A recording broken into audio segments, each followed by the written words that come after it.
All right, let's hustle. We're behind.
All right.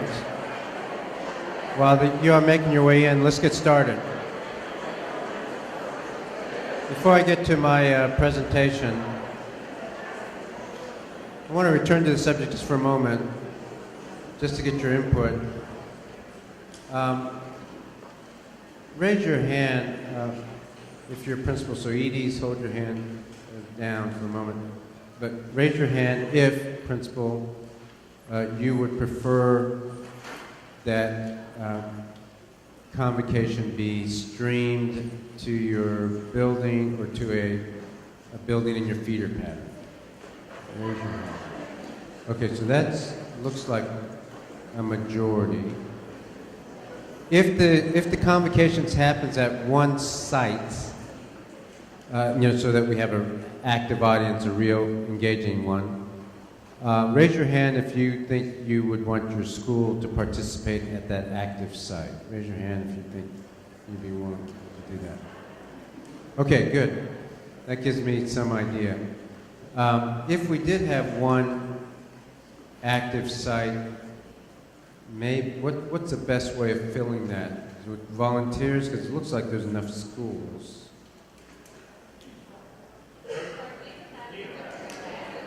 That feeder pattern?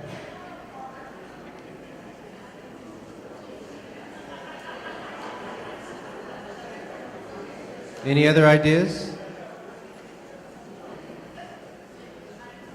We could give each division X number of seats. We could each feeder pattern X number of seats. We could give the school of the principals who are dancing seats.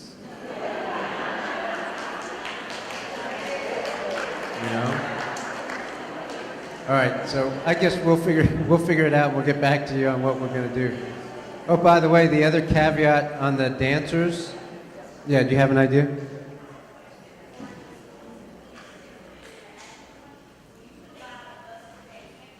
Yeah. Yeah, if we do, I mean, we haven't decided yet. Obviously, I'm just getting input. But if we do have one active site, and let's say your school wants to participate, will we provide buses? Yeah, if we do it that way, we will provide buses anyway. But one thing about the dancers, you will have to practice a little bit, okay? So just keep that in the back of your mind. In fact, at the end of this session this afternoon, whenever we decide, before we break, we'll decide when the end of the session is this afternoon. Y'all have to meet Nikki Nowinski, who is going to coordinate this here, so she can give you further instructions on how and when to practice. It's not a lot, but it's a little bit. Did you sign up? Okay, good. All right. Good. One other thing, we do place a lot of emphasis on principles, but there are people in this room who have done an incredible amount of work. Last year, this year, we have almost all of them, in fact, as far as the Zoops go, returning. So, and EDs. If you are an executive director, would you please stand up and let us recognize you for the hard work? that you put in.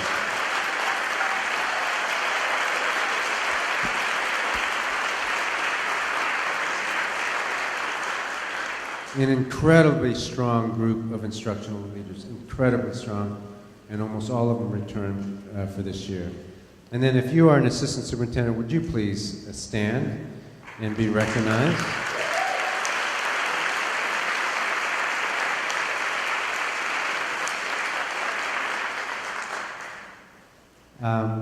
They are also just working overtime, also very strong instructional leaders, and just happy that you all decided to return and continue this hard work. I don't see Dr. Ann Smisko, who was here earlier. Is she here? She's the Chief Academic Officer now, called Chief of Academic Improvement and Accountability. But she was here earlier this morning. And then the person who has the most to do with regard to school leadership, the principalship, the EDs and assistant supes and everything related to instruction, which is the main thing in this district, is Dr. Sylvia Reyna.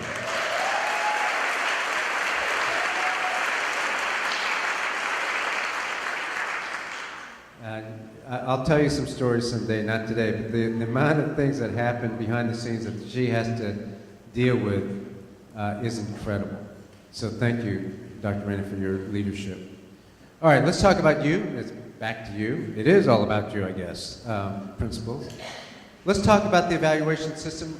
I don't want to talk about the actual rubric and things. We talked about that last time. You're going to get a little bit more this afternoon. I want to talk about the results. And I want to talk about how those results will inform your training and professional development this year, and what we as a group need to work on. The achievement results is the next set of slides that will be coming in a few weeks. We're doing the analysis of it now and calculations and some of the data we don't even have yet, but we'll get it. So when we have that data, like the ACT and SAT scores and that sort of stuff, we're going to put it all together and analyze it. What we do have right now are the scores of the group on the systems review scores. You remember those? And then we also have your performance evaluation rubric score. So you will get all of your data by the end of August. You'll have everything in, all tabulated, and you'll know what your, in quotation marks, score is. But today I'm going to cover some of the performance scores and some other data about the principals. Okay? So that's what I'm going to cover. By the way, just so nobody panics, last year we started a new evaluation system and we started scoring and we collect the data and you're going to get that data. And I know that there's some trepidation from some of the folks in the room around that data. It'll be okay in the end. But just for your comfort, I'm going to talk to the principals focus group. We'll reconvene that in a few weeks and ask that group, because as you get evaluated, your score is averaged over 2 years, and then you get your initial placement, right? You get evaluated, let's say I'm proficient 1 this year, I'm proficient 2 next year, but there's an actual number, let's say it's 68, 73. Well, we average those, and then that average gets you a placement on the evaluation scale. Remember? Okay, for you new people, that is the way it is. But I'll ask the principal's focus group, and if it's their determination that we should give you a buy on the first year and only count the second year score, we'll do that. If you scored well on the first year, we'll average the 2. If you scored poorly this last year, then we'll just throw it out. How's that? Does that make sense? I mean, you'll still have your rating, progressing 2, proficient 3, whatever it is, but you won't have a score. You won't have a number attached to it. And for placement purposes, we'll just throw that. Let's say you scored, you know, in your mind, a poor score, 50-some. We won't average it with the 68 that you're going to get next year. We'll just give you the 68. You see how that works? But I want to ask the principal focus group that question, see what they think. Before I make that decision, okay? So be looking for that invitation for the principal focus group that we'll have later. All right, let's talk about the data, because actually it looks pretty good from the performance side for this group. First, some statistics. This is the number of principals we have. Now, you know, depending on how you count it, for example, Mary Smith, we counted Travis as just one school. Even though in the minds of some people it's two schools. And there's maybe some other anomalies. There's another elementary school that has both, you know, elementary and middle. So it doesn't really capture that here. But that's generally what we have in the district, right? This is our ethnicity at the beginning of last year. Principals I'm talking about. I'm talking about principals. How many of you knew this already? Most of you? I mean, you know, I don't think it matters as much in this group, but it matters in the community. Race is always an issue out there, so it's good to know the data. That's what it is. Is it going to change this coming year? What is the makeup of this group? Well, this is the makeup of the returning principals, and this is the makeup of the room right now. How different is that than last year? I'll just go back. You see those numbers? This is this group right here. This was last year. So didn't change that much, right?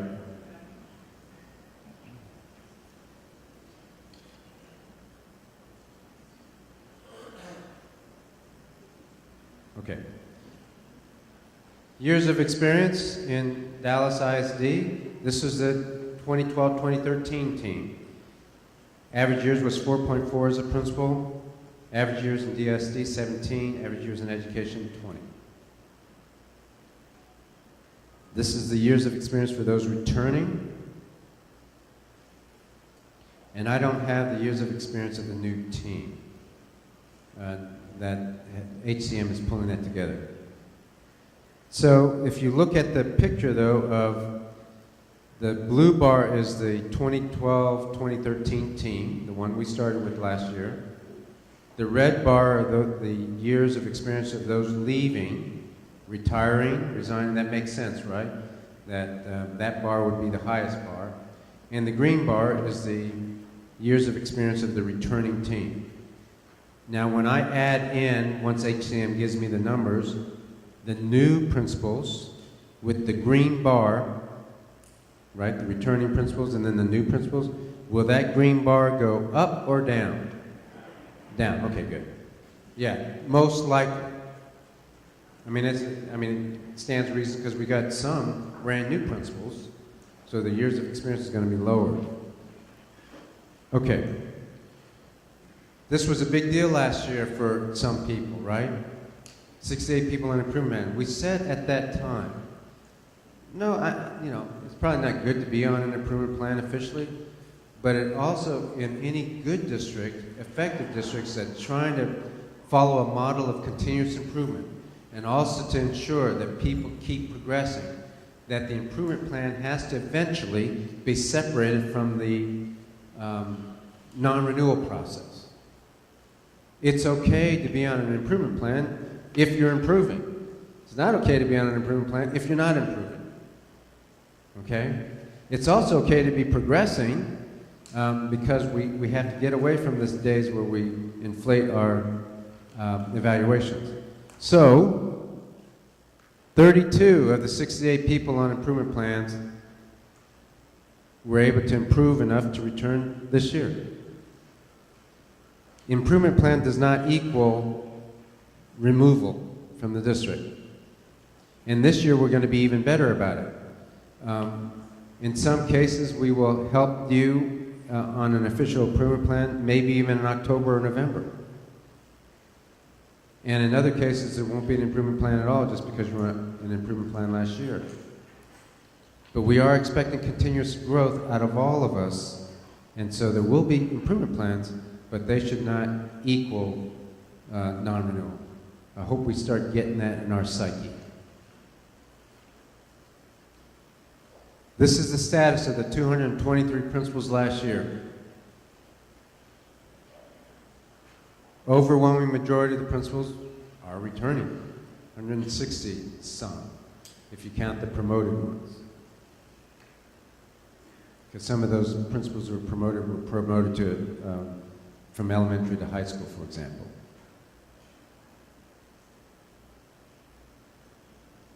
This was 2011-2012 evaluation. What is that? 95% of the principals received satisfactory and higher evals. This was the percentage that received below expectations. There's also another category, meet expectations, and I would lump they're lumped into this. Okay, it's a little confusing. Under the old evaluation system, you could get satisfactory or proficient, meet or exceed. This was the optimal number, or the number to focus on. So this is not going to be the case in the district. 95% of our principals will not be proficient or higher, at least based on what we see already. System review score. Remember, the system review has 10 points, and you could only either get a 1, 4, 7, or 10 points out of 10. And so almost all 223 schools got them. There were some people who had left early, or some people had just been placed in January, and they probably didn't. The school may have gotten a score, but they didn't.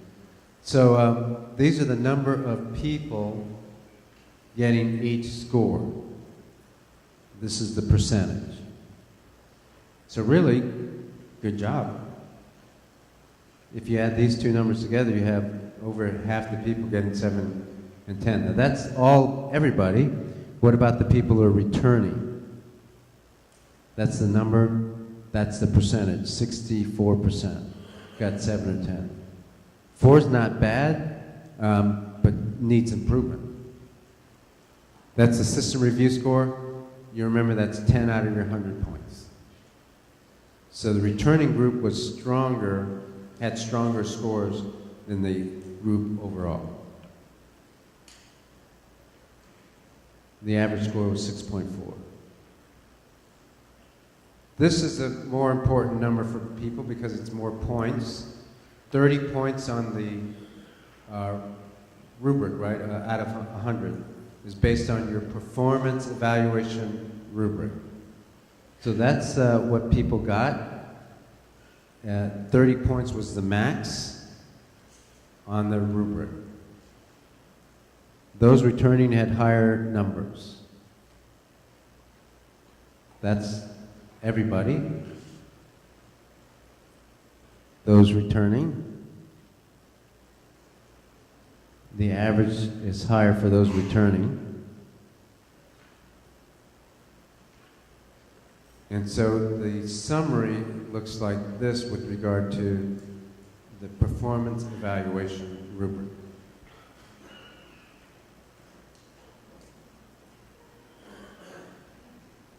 That's not bad at all. In fact, it's not a normal distribution, slightly skewed, called positive skewed when the hump is on the left. So slightly positively skewed distribution, which is probably where it needs to be. Principal evaluation summary. What percentage is that? That's a percentage.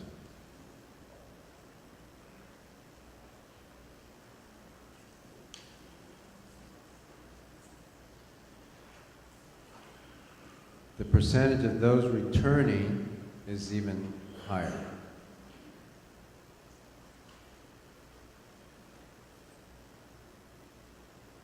Now that's 30 points. The system eval is 10. There's 10 points we're not going to be able to give you this year. I mean, we'll calculate it so that they don't count.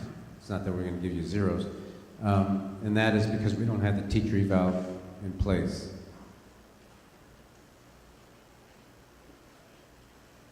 I just did a quick scatter plot between the system score, system review score, and the performance rubric.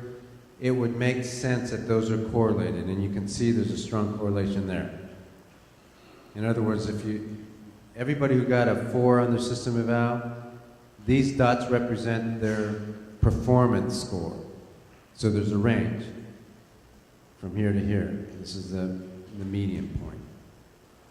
So this is the line of best fit for the scatter plot. And so the higher the system eval, the higher the performance score in general. That's how you read that graph. That's good. It would make sense. It would be bad if it was not correlated. Now what we're going to do is we're going to take the achievement data, we're going to do the same thing. We're going to look at the achievement data and correlate it to performance data and see how that works. And that information is coming. All right, turn to your neighbor. Talk about the data that you've seen so far.